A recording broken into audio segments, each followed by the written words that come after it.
ॐ नमोऽर्यन्ताणं नमो सिद्धाणं नमो ऐर्याणं नमो वज्रायाणं नमो लोहे सवसाहुणम् मङ्गलं भगवान् वीरो मङ्गलं गौतमो गणी मङ्गलं कुन्दकुन्दार्यो जैनधर्मोऽस्तु मङ्गलम्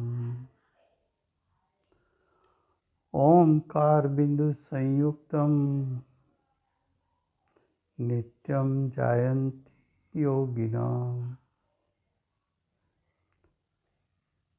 कामदं मोक्षदं चैव ओंकाराय नमो नमः। अहो उपकार जिनवरनो कुंदनो ध्वनि दिव्यनो चीन कुंद ध्वनियाप्याम अहो आ गुरु काहननो तुझ ज्ञान ध्यान नो रंग अमया दर्श रहो ओ शिव पद तक तुझ संग माता मात।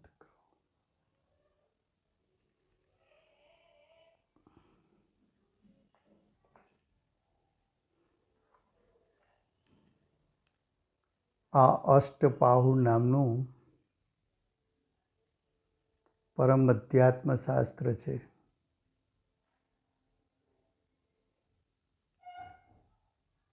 ભગવત કુનકુંદાચાર્ય દેવે છઠ્ઠું પાહુડ મોક્ષ પાહુડની રચના કરી છે. મોક્ષ પાહુડમાં આચાર્ય ભગવંતે પ્રતિજ્ઞા કરી છે કે મોક્ષ જે કારણથી પ્રાપ્ત થાય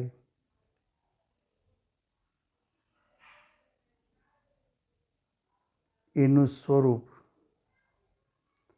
અને મોક્ષ પદના સ્વરૂપને આ પાહુડમાં હું કહીશ. તો મોક્ષ પ્રાપ્ત પરમાત્મા છે. છઠ્ઠી ગાથામાં હેડિંગમાં એમ કહ્યું, હવે એટલે જીવના 3 પ્રકાર પૂર્વ ગાથામાં અમે બતાવ્યા: બહિરાત્મા, અંતરાત્મા અને પરમાત્મા. એ 3 સ્વરૂપમાંથી હવે પરમાત્માનું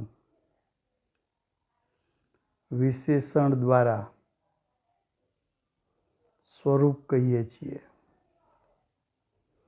તો હવે આચાર્ય ભગવાન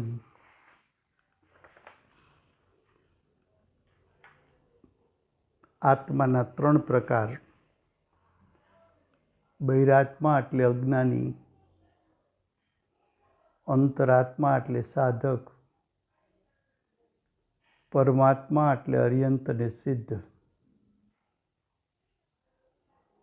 તો હવે પરમાત્માનું સ્વરૂપ બતાવે છે.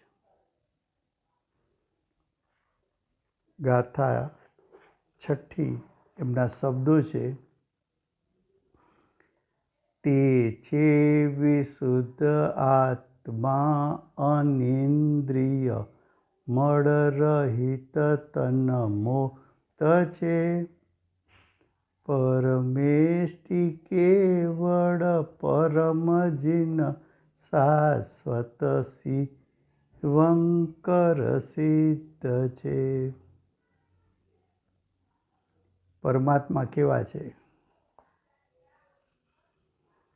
તો કે છે પરમાત્મા મળ રહિત, મળનો અર્થ કર્યો. મળ એટલે દ્રવ્ય કર્મ, મળ એટલે ભાવ કર્મ,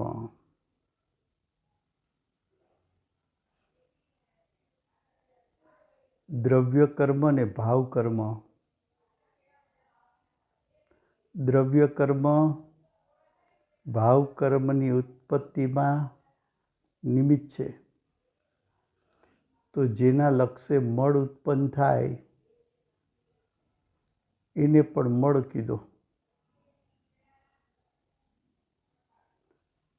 અજ્ઞાન દશામાં જીવ 8 પ્રકારના કર્મોને બાંધે છે. 7 કર્મ તો પ્રતિ સમય બંધાય છે. આયુ કર્મનો બંધ જીવન દરમિયાન વધુમાં વધુ 7 વખત પડે છે. એ 8 પ્રકારના કર્મ બંધાય છે જીવના વિભાવના નિમિત્તે. જીવનો વિભાવી જીવનું ભાવ કર્મ છે. એ જીવની મલિન દશા છે. એ જીવની વિકારી વિભાવરૂપ દશા છે.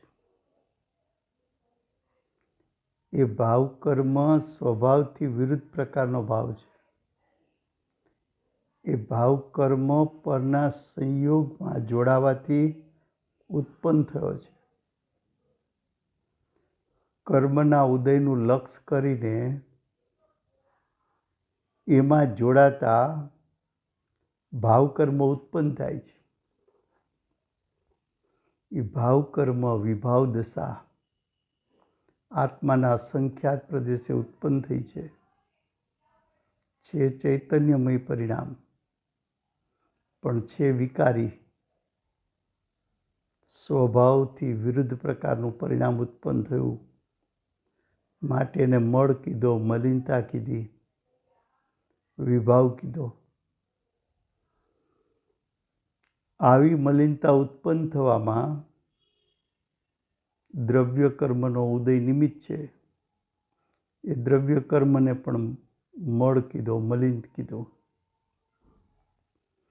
હવે કે છે પરમાત્મા કેવા છે? તો કે શરીરથી રહિત, અહીં પરમાત્મા કહેતા સિદ્ધ, શરીરથી રહિત એટલે સિદ્ધ પરમાત્મા.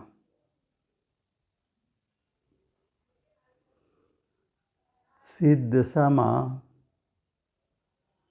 જીવને પરિપૂર્ણ વિતરાગતા પ્રગટ થતાં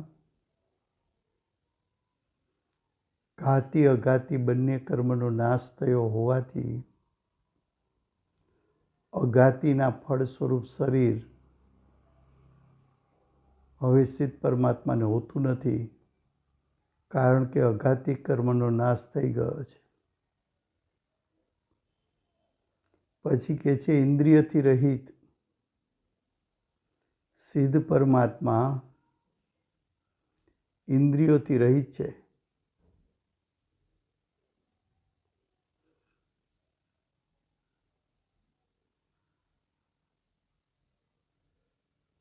ઇન્દ્રિય છે એ દ્રવ્ય પ્રાણ છે. એ દ્રવ્ય પ્રાણ મળે છે અઘાતી કર્મના ઉદયમાં. માટે એને ઇન્દ્રિય રહિત કીધું, કારણ કે અઘાતી કર્મનો નાશ થઈ ગયો છે. હવે કે છે પરમાત્મા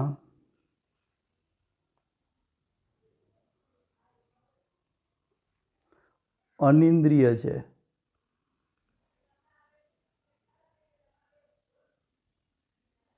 અનિંદ્રિય છે એનો એક અર્થ ઇન્દ્રિય રહિત, બીજો અર્થ અતિન્દ્રિય છે. ઇન્દ્રિય રહિત હોવા છતાં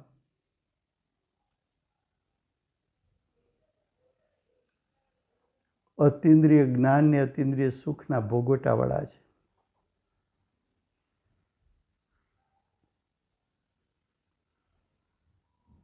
પરમાત્મા અનિંદિત, પરમાત્માના કોઈ પરિણામ એવા નથી જેની અજ્ઞાની નિંદા કરી શકે.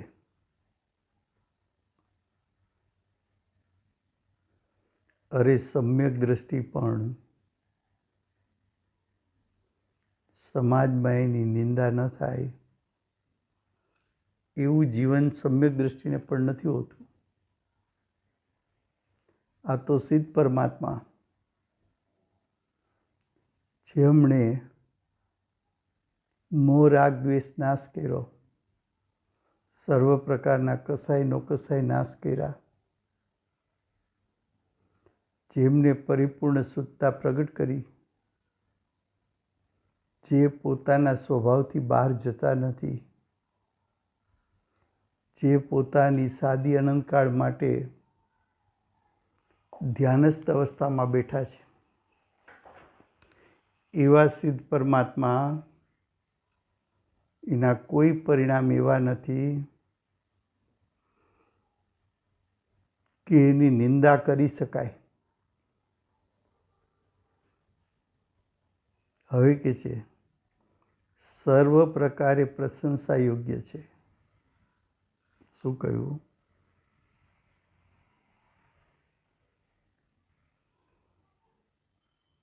સર્વ પ્રકારે પ્રશંસા યોગ્ય.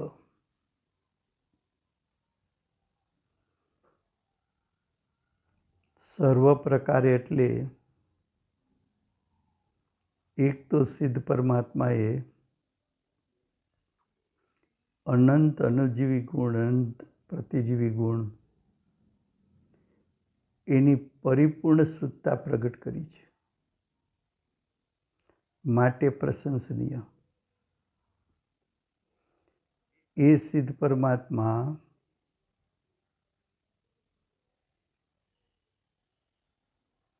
આચાર્ય, ઉપાધ્યાય, સાધુ, શ્રાવક, શ્રાવિકા, અર્ચિકા, સમ્યક દ્રષ્ટિ એના માટે ઉત્કૃષ્ટ નિમિત્ત છે. સિદ્ધ પરમાત્મા માટે પ્રશંસનીય છે. સિદ્ધ ભગવાનનું સ્વરૂપ, સિદ્ધ ભગવાનના પરિણામનું સ્વરૂપ જોઈને સાધકોનો પુરુષાર્થ વેગવંતો થઈને શ્રેણી આરોહણ કરે, માટે સિદ્ધ પરમાત્મા પ્રશંસનીય છે. એ સિદ્ધ પરમાત્મા વંદન કરવા યોગ્ય છે, માટે પ્રશંસનીય છે. એ સિદ્ધ પરમાત્મા એમની ભક્તિ પૂજા કરવા યોગ્ય છે, માટે પ્રશંસનીય છે. સિદ્ધ પરમાત્મા ઉપદેશ ના આપે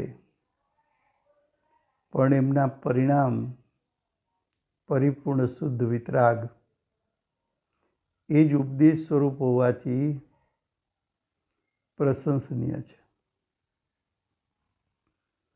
હવે કે છે કેવળ જ્ઞાનમય છે.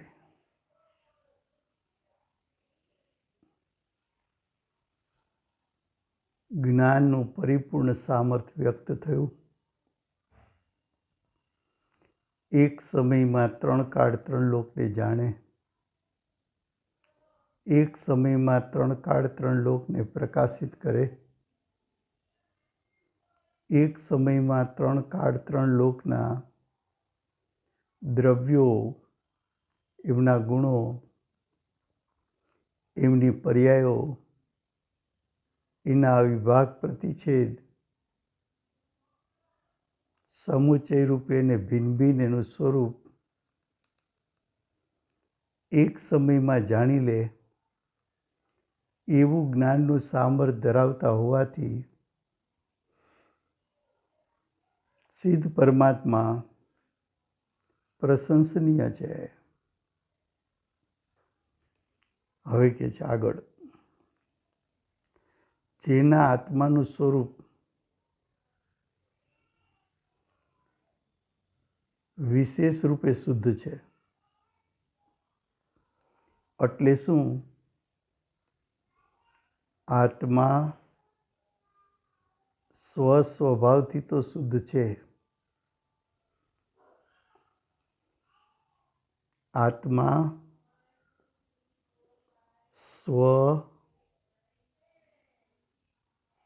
સ્વભાવથી તો શુદ્ધ છે. સિદ્ધ પરમાત્માનો આત્મા સ્વસ્વભાવથી અનાદિથી અનંતકાળ શુદ્ધ છે. એ સિદ્ધ પરમાત્માના અનંત ગુણો એ પણ સ્વભાવથી અનાદિથી અનંતકાળ શુદ્ધ રહે છે. પણ હવે તો એમની પર્યાય પણ આત્મ સ્વભાવને અનુસરીને ગુણ સ્વભાવને અનુસરીને પરિણમી અને પોતાનું સર્વશક્તિરૂપ સામર્થ્યને વ્યક્ત કર્યું.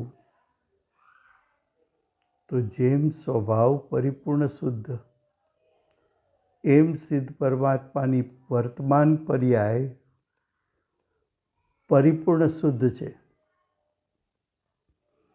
એ સિદ્ધ પરમાત્માની પર્યાય હવે પ્રતિ સમય સાદી અનંતકાળ પ્રગટશે, એ પરિપૂર્ણ શુદ્ધતા સાથે પ્રગટશે. વિશેષ રૂપે શુદ્ધ છે એટલે પર્યાયથી પણ શુદ્ધ છે. પર્યાયથી પણ સાદી અનંતકાળ શુદ્ધ છે. હવે કે છે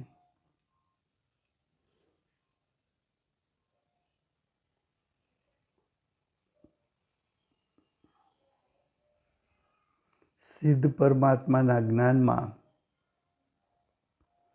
જ્ઞેયાકારો ઝલકે છે, તો પણ તે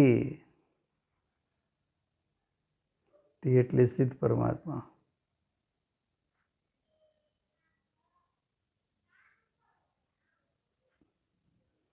જ્ઞેયરૂપ થતો નથી કે ન તો તેમની સાથે રાગદ્વેષ છે. શું કહ્યું? સિદ્ધ પરમાત્માનું જ્ઞાન પરિપૂર્ણ પ્રગટ થયું. એમ વિશ્વના બધા પદાર્થો એનામાં એક પ્રમેયત્વ ગુણ છે. એ પ્રમેયત્વ ગુણને જ્ઞેયપણું કહેવાય છે. પ્રમેયત્વ ગુણને કારણે વિશ્વના દરેક પદાર્થોમાં પ્રમેયત્વ ગુણ સામાન્ય ગુણ હોવાથી પ્રમેયત્વ ગુણનું કાર્ય છે પોતાના દ્રવ્યનું જેવું સ્વરૂપ છે એવું સ્વરૂપ પરિપૂર્ણપણે જણાવવું. ફરીવાર, સિદ્ધ પરમાત્માનો જ્ઞાન ગુણ સિદ્ધ પદ પ્રાપ્ત થતા, અર્યંત પદ પ્રાપ્ત થતા એનો જ્ઞાન ગુણ પરિપૂર્ણ ખીલવટ પામ્યો. કેટલો ખીલવટ પામ્યો? પરિપૂર્ણ. પરિપૂર્ણ એટલે કેટલો? તો કે એક સમયમાં આખા વિશ્વના બધા પદાર્થોને એમના દ્રવ્ય સ્વભાવથી, ગુણ સ્વભાવથી અને એમાં પ્રગટ થતી પર્યાય અને એક એક પર્યાયમાં રહેલા અનંતા વિભાગ પ્રતિછેદ એવા સ્વરૂપને જાણી લે એવું જ્ઞાન ખીલી ઉઠ્યું. બીજી તરફ પ્રમેયત્વ નામનો ગુણ એ તો સર્વદ્રવ્યમાં સામાન્ય ગુણ છે. પ્રમેયત્વ ગુણ ત્રિકાળ શુદ્ધ છે. પ્રમેયત્વ ગુણની પર્યાય અનાદિથી અનંતકાળ પરિપૂર્ણ શુદ્ધતા રૂપે પ્રગટે છે. પ્રમેયત્વ ગુણનું કાર્ય જણાવું તો પ્રમેયત્વ ગુણ જે દ્રવ્યનો છે એ દ્રવ્યનો દ્રવ્ય સ્વભાવ, એના અનંત ગુણો, એના અનંત ગુણોની અનાદિથી અનંતકાળની પર્યાયો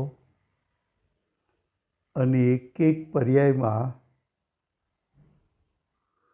રહેલા અનંતા અવિભાગ પ્રતિછેદો એનું સ્વરૂપ પ્રમેયત્વ ગુણ કેવળ જ્ઞાનને જણાવે છે. તો જ્યારે વિશ્વના બધા પદાર્થો પોતાનું સ્વરૂપ જણાવે તો જ્ઞેયોના જેવા આકાર છે એવા આકાર જ્ઞાનમાં ઉઠે છે, જ્ઞાનમાં ઝળકે છે. તો જ્ઞાનમાં એવા જ્ઞેયાકારો, અનંતાનંત જ્ઞેયાકારો ઝલકે તો પણ સિદ્ધ પરમાત્મા જ્ઞેય રૂપે થતા નથી.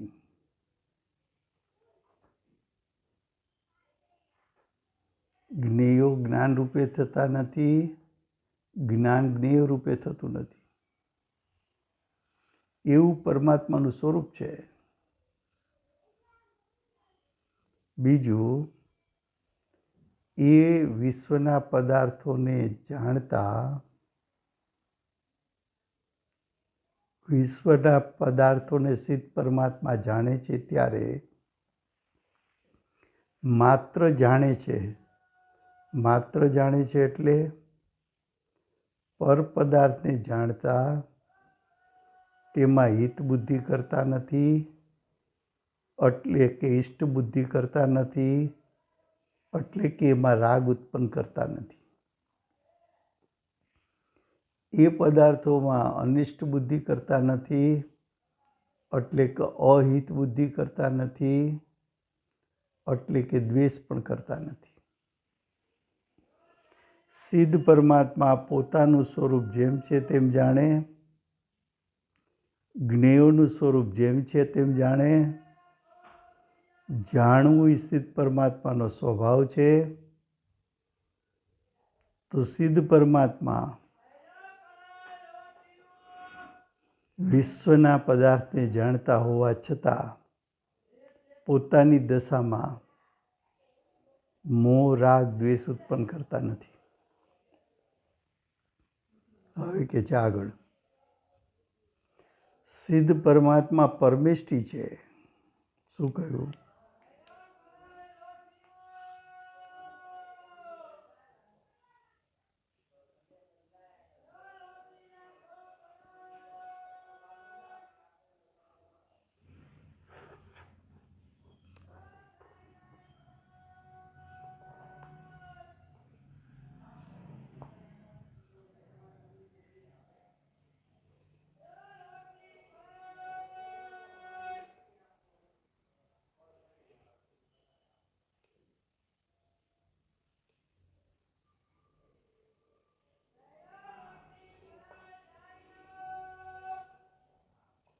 હવે આગળ કહે છે, સિદ્ધ પરમાત્મા પરમેષ્ઠી છે.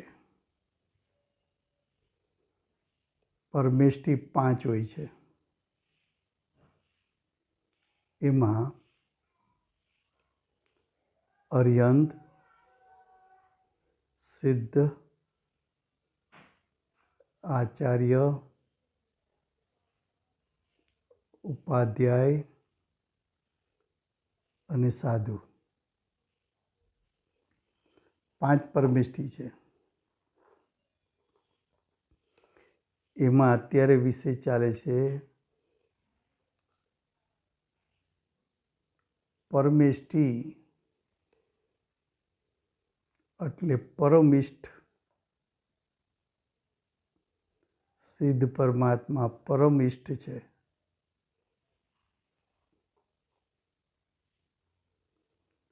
સિદ્ધ પરમાત્મા પરમપદમાં, પરમપદ એટલે સિદ્ધ પદ, સિદ્ધ પદમાં સાદી અનંતકાળ સ્થિત છે.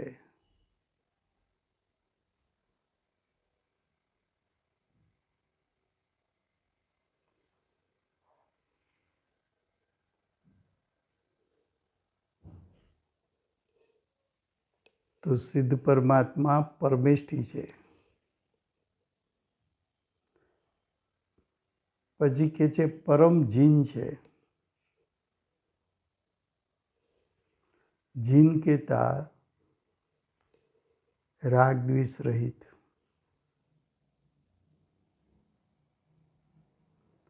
અથવા મોહ રાગ દ્વેષ રહિત. મોહ રાગ દ્વેષનો સિદ્ધ પરમાત્માને એક અંશ નથી. જીનનો બીજો અર્થ વિતરાગ. સિદ્ધ પરમાત્મા પરમ વિતરાગ છે.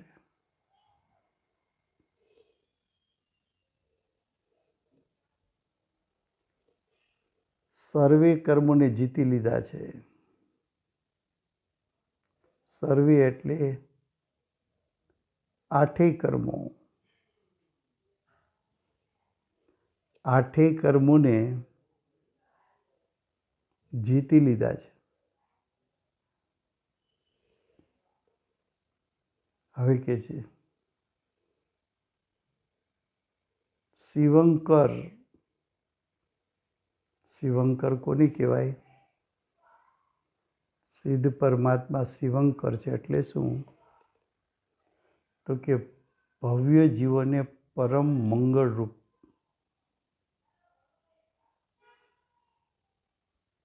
ભવ્ય જીવો એટલે સમ્યક દર્શન જ્ઞાન ચારિત્ર પ્રગટ કરવાની લાયકાતવાળા. એવા લાયક જીવો, એના માટે પરમ મંગળ. મંગળ કોને કહેવાય?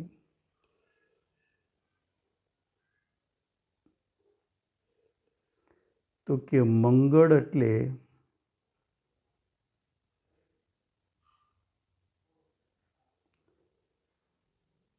શુભાશુભ ભાવને ગાળનાર, શુદ્ધતા પ્રગટાવવામાં નિમિત્ત થનાર. સિદ્ધ પરમાત્માનું ધ્યાન કર. વ્યવહારથી 12માં સિદ્ધ પરમાત્મા છે. નિશ્ચયથી તારો જ્ઞાયક પરમાત્મા સ્વરૂપ છે.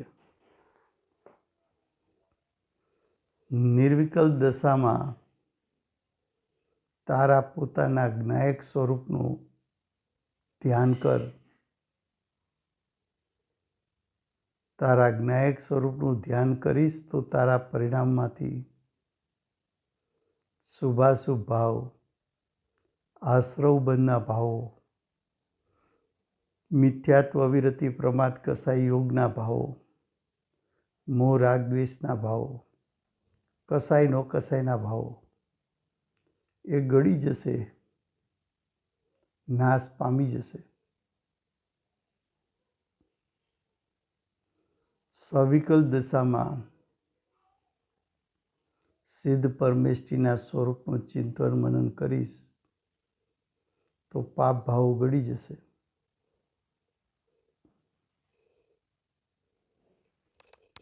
પછી કે છે સિદ્ધ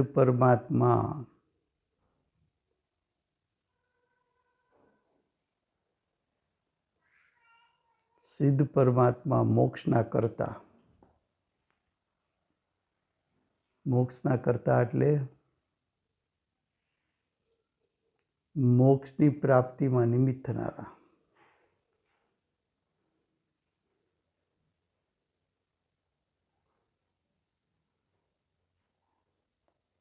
મોક્ષ પ્રાપ્તિમાં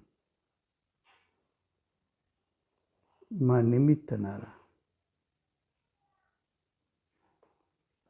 સિદ્ધ પરમાત્માએ પોતે પુરુષાર્થ કરીને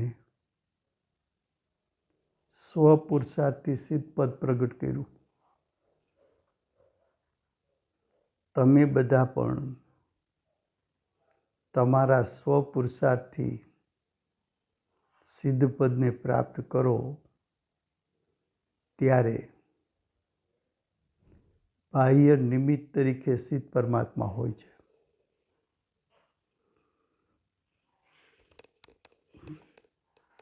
હવે કે છે સિદ્ધ પરમાત્મા શાશ્વત અવિનાશી છે.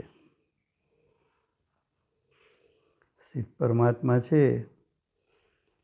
એક વખત સિદ્ધ થયા હવે ક્યારેય સંસારમાં આવી શકતા નથી.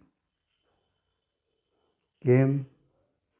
તો કે હવે સિદ્ધ પરમાત્માનો દ્રષ્ટિ અને જ્ઞાન ઉપયોગ સ્વભાવથી ક્યારેય ચ્યુત નહીં થાય. માટે એની દશામાં વિકાર કે વિભાવ ઉત્પન્ન નહીં થાય. સિદ્ધ પરમાત્માને વિભાવ ઉત્પન્ન કરવો હોય તો બાહ્યમાં કર્મનો ઉદય નિમિત્ત જોઈએ. કર્મનો ઉદય નિમિત્તરૂપ હોય તો જ જીવમાં એવી યોગ્યતા છે કે વિભાવરૂપ પરિણમી શકે. પણ સિદ્ધ પરમાત્માએ તો ઘાતી અઘાતી સર્વ પ્રકારના કર્મનો નાશ કરી નાખ્યો. હવે એમને દ્રવ્ય કર્મનો ઉદય થવાનો નથી.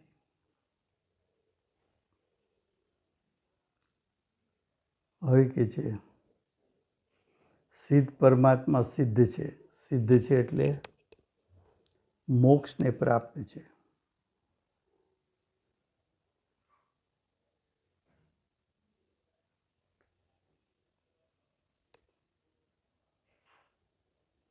હવે કે છે પોતાના સ્વરૂપની સિદ્ધિ કરીને એટલે પોતે પોતાના સ્વરૂપમાંથી મોક્ષ પ્રગટ કરીને સિદ્ધિનો અર્થ છે મોક્ષની પ્રાપ્તિ. પોતે પોતાનામાંથી સિદ્ધ પદને પ્રાપ્ત કરીને નિર્વાણ પદને પ્રાપ્ત થયા છે. એને મરણ ન કીધું, નિર્વાણ કીધું.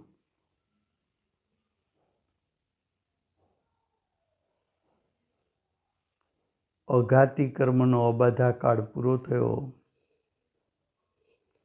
શરીરના સ્કંધો વિખેરાઈ ગયા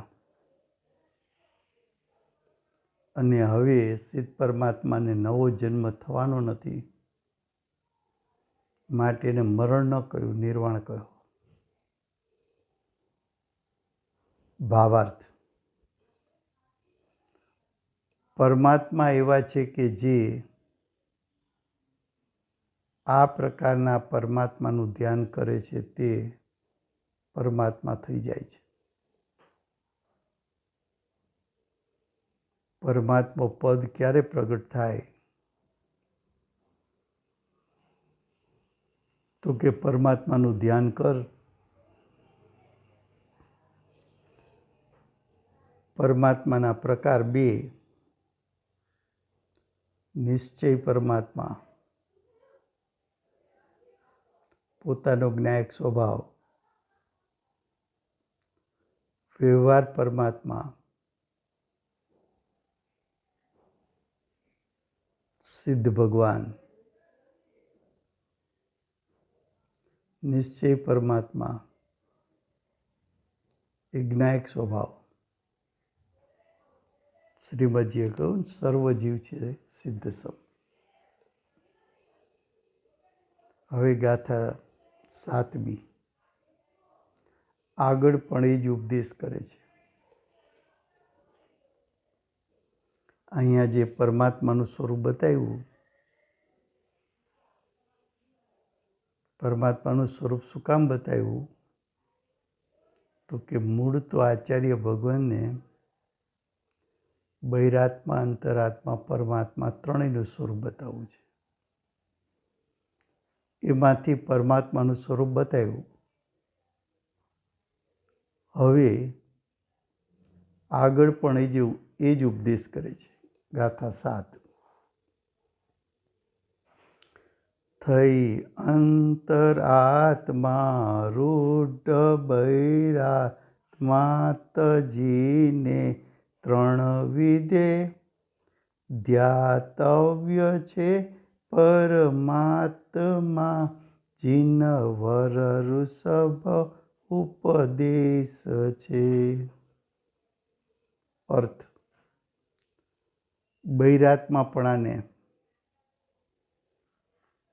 બહિરાત્માપણું શું છે? તો કે બહિરાત્માનો જીવ મિથ્યા દ્રષ્ટિ, અજ્ઞાની, રાગી, દ્વેષી.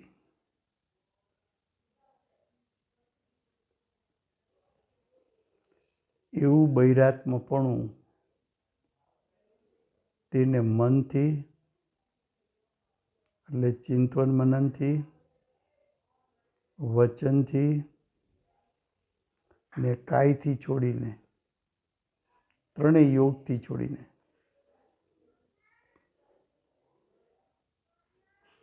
બહિરાત્માપણાનું ચિંતન કરવા જેવું નથી,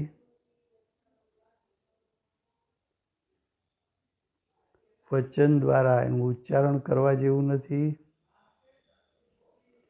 કાયથી વંદનિક નથી. એને છોડીને, બહિરાત્માપણાને ત્યાગીને, બહિરાત્માપણાને હેય કરીને, અંતરાત્માનો આશય લઈને, આશયનો અર્થ છે આશ્રય,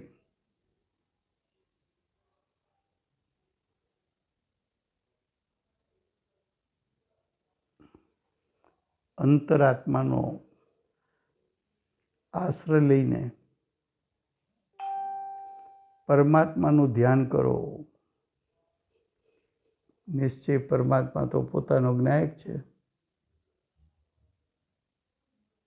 જ્ઞાયકનું ધ્યાન કરો. એવો જીનવરેન્દ્ર, જીનવરોમાં ઇન્દ્ર,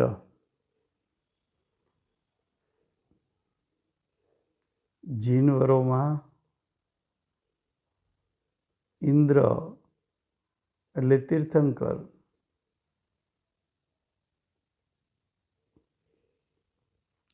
તીર્થંકર પરમદેવે ઉપદેશ આપ્યો છે. વારંવાર સિમંદર ભગવાનને યાદ કરે છે. એમનો ઉપકાર ભૂલતા નથી. કુંદકુંદાચાર્ય દેવ, રુદ્ધિધારી આચાર્ય દેવ, ચારણ રુદ્ધિ દ્વારા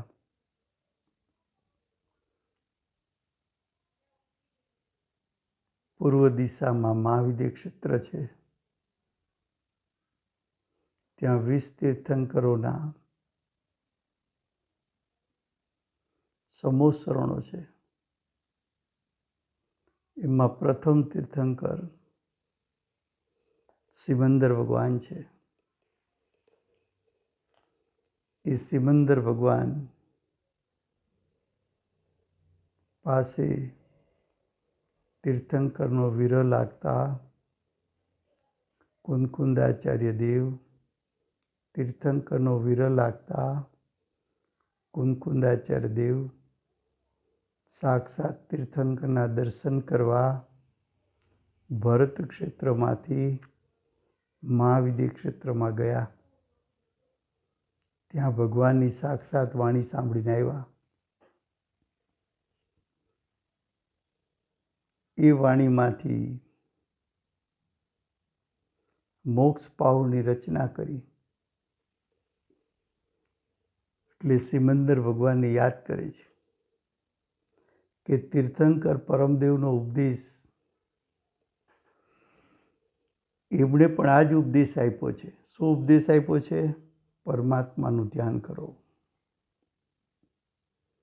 અંતરંગમાં તો પરમાત્મા, નિશ્ચય પરમાત્મા તો તારો જ્ઞાયક છે. વ્યવહાર પરમાત્મા, સિદ્ધ પરમાત્મા. ભાવાર્થ, પરમાત્માના ધ્યાન કરવાનો ઉદ્દેશ મુખ્ય કરી કહ્યું છે કે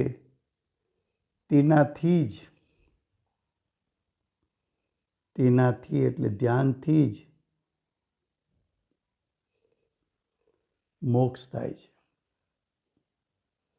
સિદ્ધ પદની પ્રાપ્તિ શુક્લ ધ્યાન, એના 4 પાયા, 4 ભેદ. સાતમા ગુણસ્થાનથી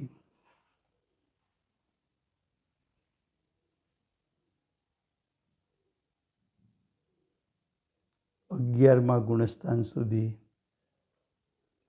ધ્યાનસ્થ અવસ્થા, એ પહેલું શુક્લ ધ્યાન. 12મા ગુણસ્થાનમાં બીજું શુક્લ ધ્યાન.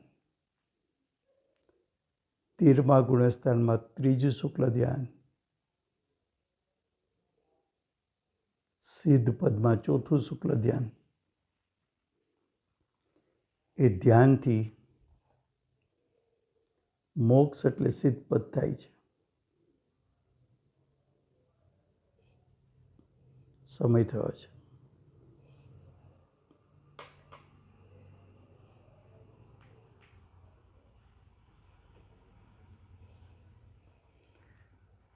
સિદ્ધ પદના ઉપદેશદાતા શ્રી સિમંદર ભગવાનનો જય. સિદ્ધ પદનું યથાર્થ સ્વરૂપ સમજાવનાર કુનકુંદાચાર્ય દેવનો જય. વર્તમાન કાળે સિદ્ધ પદનું સ્વરૂપ બતાવનાર પરમ કૃપાળુ શ્રી સદગુરુદેવનો જય. પ્રસમમૂર્તિ ભગવતી માતનો જય. અષ્ટ જીનવાણી માતનો જય. પરમ દિગંબર જૈન ધર્મનો જય.